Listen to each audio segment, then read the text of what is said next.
The other set of timing that's remarkable is the lack of leadership and lack of fight out of our side on the Republican side.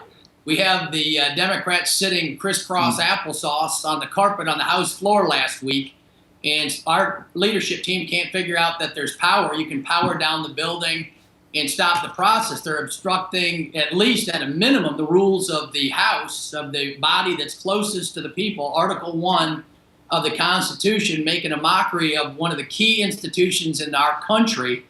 And our side needs to learn to fight ahead of time and make some political plans as well. Usually our side tries to be principled. We're decent people. And the other side is just fighting with all they got while we sit idly by and watch. From 2 years ago, I came in on the Cromnibus and then on the Omnibus and then on Obama's unconstitutional amnesty. Boehner said we'll fight tooth and nail. And then IRS targeting of conservatives, EPA overreach on waters of the U.S., Obamacare, regulatory overreach from the executive.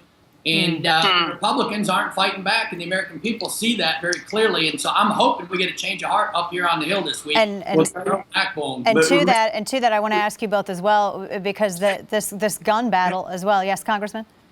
We were told when the Democrats were doing this, they specifically told us, don't do anything. They got mad at me for going down and confronting the Democrats, but they said, don't do anything. We promise you there will be severe consequences.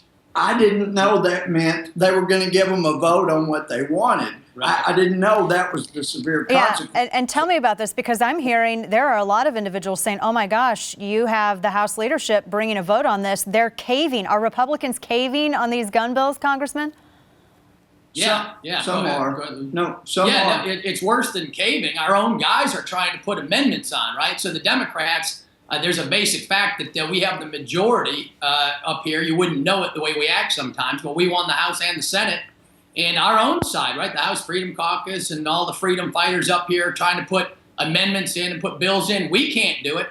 And then the Democrats do an 8th grade style emotional protest, and now they're going to get a bill up the way they want it, while conservatives are denied conservative amendments on bills that lack due process. And just by the way, on the gun bill, guess who's going to be in charge of the secret list on the no-fly, no-buy?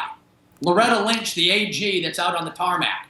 And so you really cannot make it up, the degree of weakness and the lack of fight up here. Yeah, Congressman Gohmert, where do you see these gun bills going in the House? I mean, everyone says, oh, well, we have a Republican majority, they won't go anywhere. But at the same time, you know, listening to Congressman Brat, sometimes that doesn't mean, to be frank, that doesn't mean all that much. No, and it scared me when I saw that this was going to be coming up, because they can say, oh, listen, the Senate won't pass this anyway, but this gives power to the Attorney General to put whomever she wants to on a list. And before today, I hadn't brought this up, but a year and a half ago, I was asked to speak at Cambridge and Oxford. And when I was flying back through London Heathrow, the guy in charge of that security area where I went through came up to me and said, sir, I know who you are. I'm very sorry, but your own U.S. Homeland Security Department told us that we have to thoroughly search you personally. They went through everything in my bag. They thoroughly went after me. I don't want these people having the authority to just say, you can't have a gun.